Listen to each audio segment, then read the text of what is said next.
How to fix Realme 13 keeps restarting.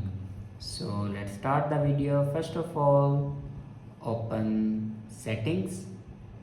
In settings, scroll down and here you can see the option system and update. Now click on it and then click on schedule power on or off.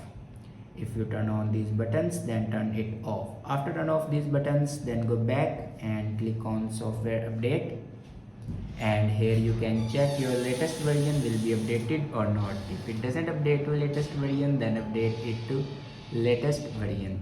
After update a latest version, then go back and click on backup and reset. Now click on reset phone, and in last you can see the option erase all data. Now click on it.